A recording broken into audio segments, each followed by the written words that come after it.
the Hathras incident. He takes up this case. Then it becomes a public issue.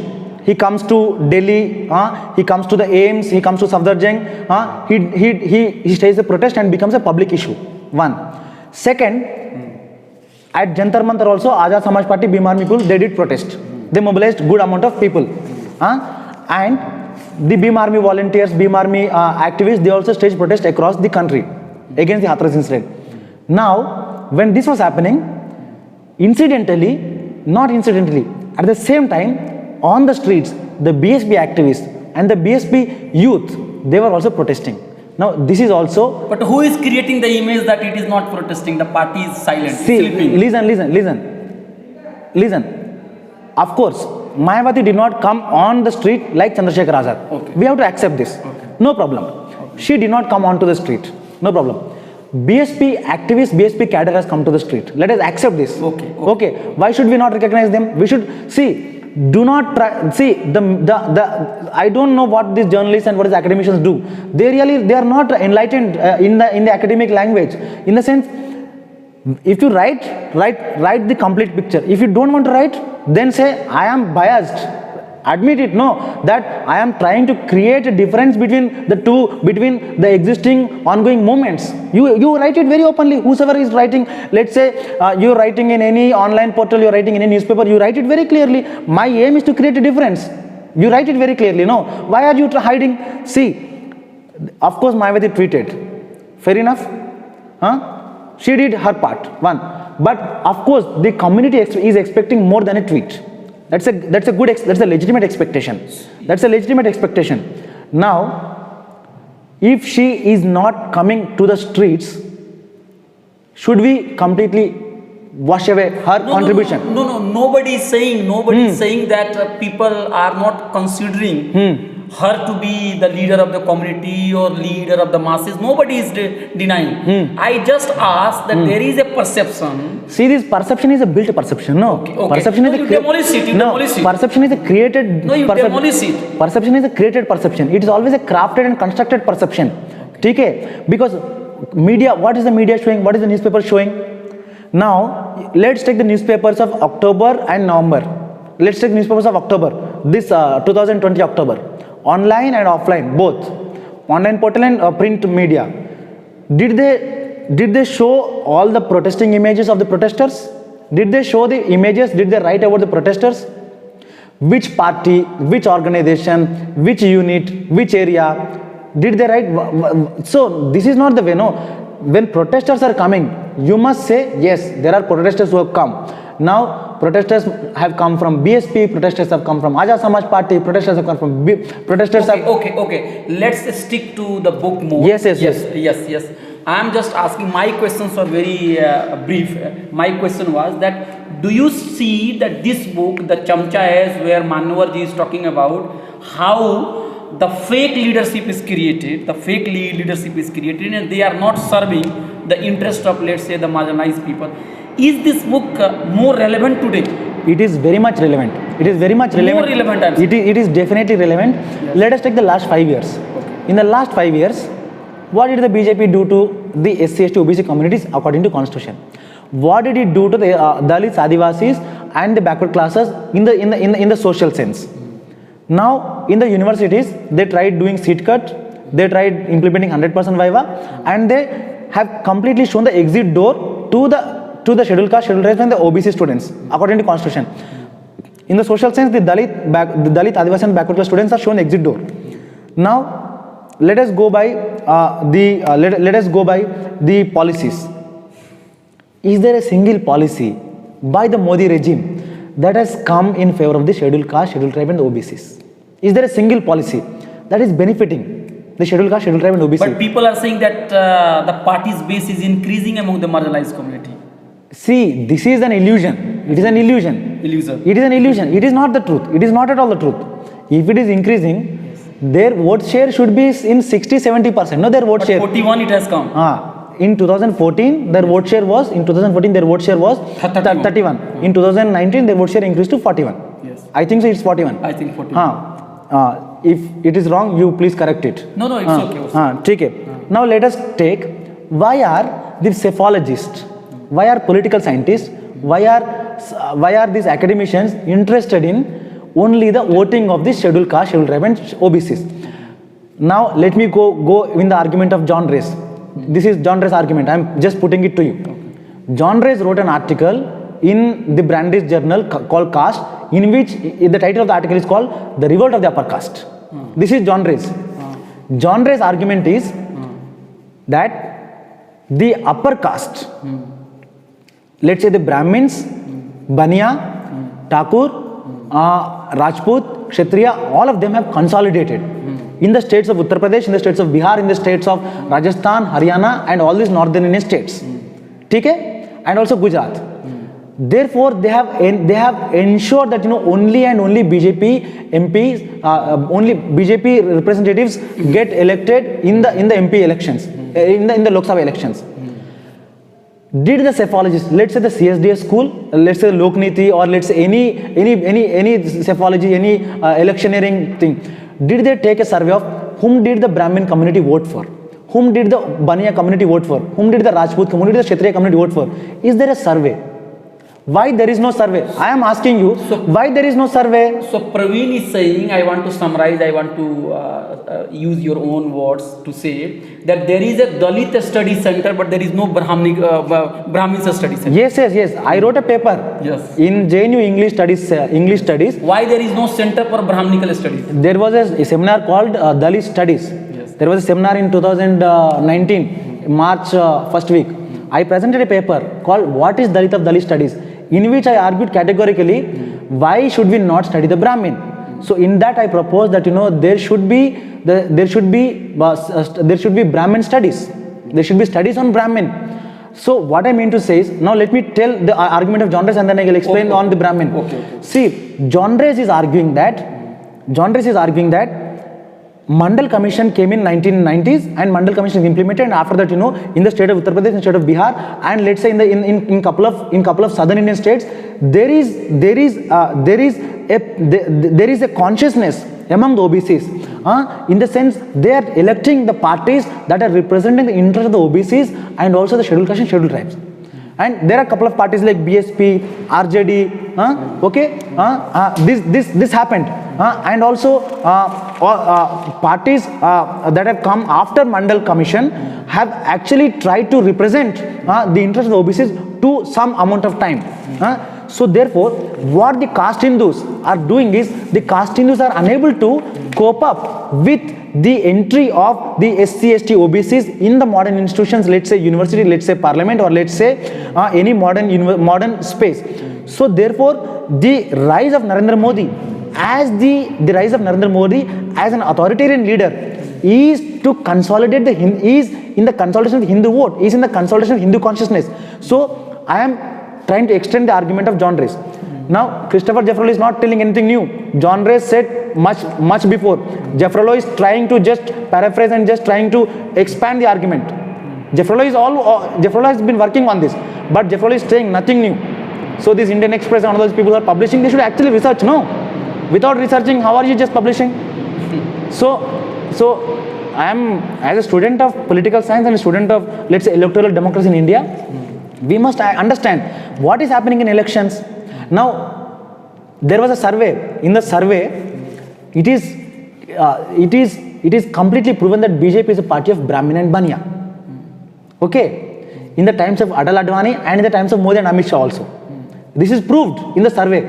And in the IIM Ahmedabad, there was a PhD research in which the researcher also tried to prove the same argument that BJP is protecting and serving the interest of the Brahmin and Baniya, or let's say the whole upper caste. Okay, this PhD was also submitted and it was also awarded, I guess. Recently, Subramanian Swamy, the BJP MP, he tried sending a letter to the IIM Ahmedabad director that this PhD must not be awarded. Why are the social scientists, why are journalists not interested in the social life of a Brahmin, Baniya or the upper caste? You must examine the social life of a Brahmin and Baniya or the upper caste. No. What are they doing in their general life? What are they doing in their electoral time, in elections? What the Brahmins and Baniyas or upper caste are doing in elections? Are they trying to say, I will protect the constitution, I will protect the interests of the constitution? Are they saying? No. Are they telling that, I abide by the fundamental rights of the constitution given by the constitution? No. What are they saying? Ram temple will be built. Ram Mandir and Modi. Is this what is there? And even the newspaper are publishing advertisement Yes. in which the person who is giving the advertisement is claiming that India should be a Hindu Rashtra. Yes. So newspapers are not doing any good research. Newspaper completely sold. Any print media, they are completely sold. Most of them are completely sold. They are not doing it. They don't follow the ethics and etiquettes of journalism or research. Okay. So Praveen, I think Chamcha age is also very important because it is also critiquing the mainstream nationalism. And Manavarji says that the upper caste people who were leading that movement, the so-called the freedom movement, they were basically interested in getting power, Yes. the transfer of power. Yes. On the other hand, the marginalized community were fighting for their self-respect. Yes. And interestingly, he is saying that is very important thing, that while they had problem with the Britishers because Britishers treated them as slaves, they were very happy Yes. to treat their own people as the slaves. Slaves ka slaves. Yes. So this is also very important point. I just want to say one or two key thoughts of Manavarji, and then Manavarji is also critical of Gandhiji, and he said that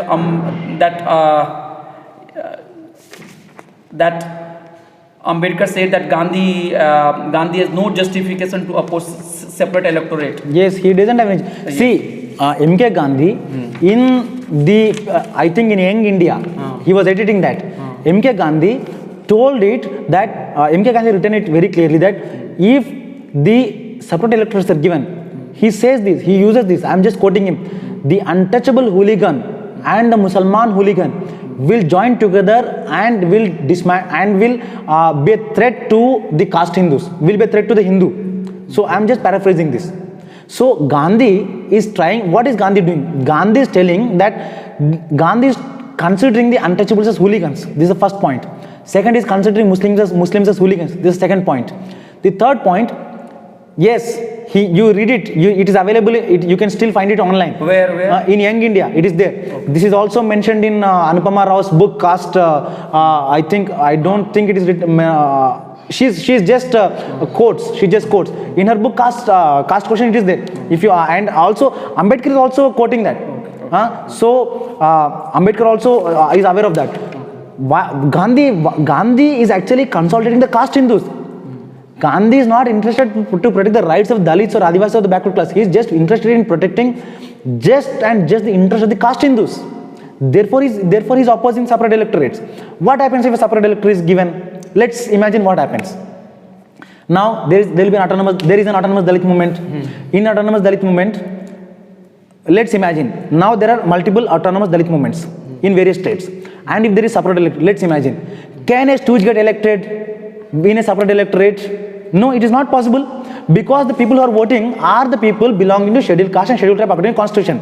And these people who are contesting elections, can they fool the Dalit mass? Can they fool the Adivasi mass? No, because there is an autonomous Dalit movement, there is an autonomous Adivasi movement. No. So this autonomous Adivasi movement and Dalit movement, they will ensure that the correct person, they will ensure that the right person who is working in the movement, who is working in the grassroots level, who is working for the interest of the community, who is working for the rights of the Dalits and Adivasis, they will get elected. So therefore, this autonomous Dalit movement and the autonomous Adivasi movement is always criminalized by the state. The Congress has criminalized Dalit Panthers. Indira Gandhi regime has criminalized Dalit Panthers, and and the current day BJP led by Modi and Yogi are criminalizing Bhim Army. Okay. So therefore, separate electorates, if it was there, then what would have happened is stooges would not have been produced in democracy. Okay. So this stooges is the limitations of the the limitation of the joint electorate. Okay. So the concluding pages of the Chamcha Age says that the 20th century was the period of Ambedkar, and he is also talking about several kinds of Chamcha, the reluctant Chamchas, initiated Chamchas, then aspiring Chamchas, and then helpless chamcha, the minorities are helpless chamchas, the parties wise chamcha, ignorant chamchas, enlightened chamchas, and he is basically saying that these all varieties of chamchas, they have given serious setback to Ambedkarite movement, and also they have destroyed and discouraged independent movement of the oppressed classes, and it has created the community without a leader, and it has killed the spirit of revolt against oppressions. It has made democracy meaningless and keeps the country poor and backward. So basically, Manavarji's remedy is that genuine and capable leadership is needed, and then he is also saying that awareness should be done, should be created, and he said that efforts should be made to help Dalit Socialist Samaj and to bring them in actions. So these are his remedies. So this book in nutshell is the critique of the so-called the parliamentary democracy, the so-called democracy in this country which has been monopolized by the upper caste, upper elites. Yes. So he has given some remedies, Manavarji has given some remedies. So you have read this book, the book is almost 50-year-old. Would you like to add something, or which points of the book you want to again underscore it? See, the takeaways in the book are very important. Yes. There are aspirational chamchas, there are reluctant chamchas, Yes. and there are helpless chamchas. So all these categories are still relevant. Okay. Because you see what is happening in Indian elections and also in the Indian democracy, you can see this very well. Because when a community is getting massacred, when a community is getting butchered, when the community is getting is facing violence, when there are atrocities perpetrated in a community, what are the representatives elected in elections doing to protect the rights?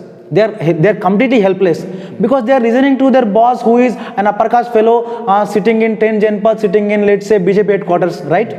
So therefore they are helpless. Now what has to happen is, this book should be taken into the masses. Okay. It should be translated into all the languages. All the languages. All the languages. This book should be widely discussed. There should be roundtable discussions on every chapter, on every argument of the book. Because there is not a single argument in the book. Okay. It is a and see, now... No, we have just done this discussion to initiate this process. Yes. So it's a good initiation. Okay. What has to happen is, now this book is a critique to, let's say, the Congress. I am telling it very clearly. Because who are the stooges then? The stooges are working for Congress. Let me put it very clearly. If Manavar Kanshiram would have been alive, and he was actively, doing politics, let's say, when Jagjeevan Ram was doing politics, he would have told Jagjeevan Ram, you are a chamcha.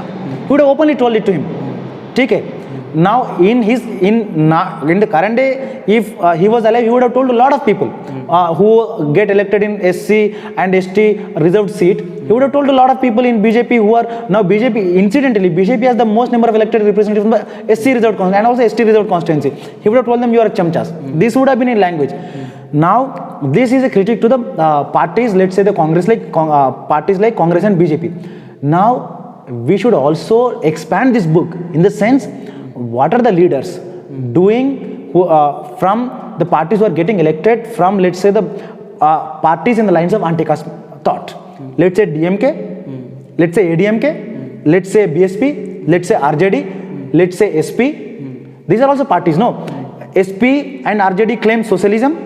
TK, JD also claims socialism. This book, if one should read these parties with this book. SP, BSP and SP, RJD and all these parties, because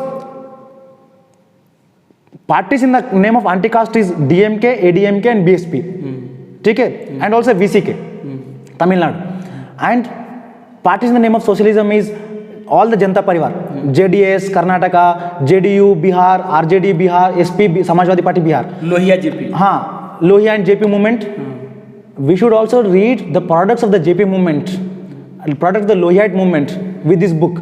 If this book is evaluating in the lens of Kanshiram, if one were to do a hermeneutic exercise, if one were to do a critical analysis of all these parties in the anti-caste and also socialist, let's take this socialist and anti-caste parties.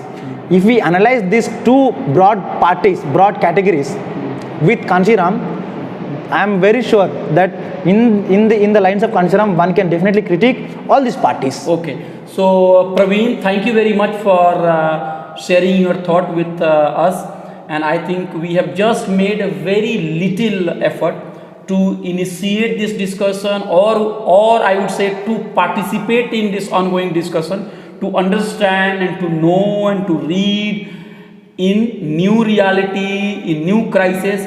Praveen has been my friend in JNU. We had some heated discussion, so we are still friends, and I hope that he is doing wonderful work. Next time on any relevant topic, I will again ask him, and again I will bring his view to you. दोस्ती जारी रहेगा, चर्चा भी जारी रहेगा, झगड़ा भी होता रहेगा. We will keep fighting. So this discussion has been held in Jhelum Hostel, JNU. Thank you very much for supporting me and also watching it. Let's work together for a better India, for a democratic India, for India where caste does not exist. Thank you. Okay.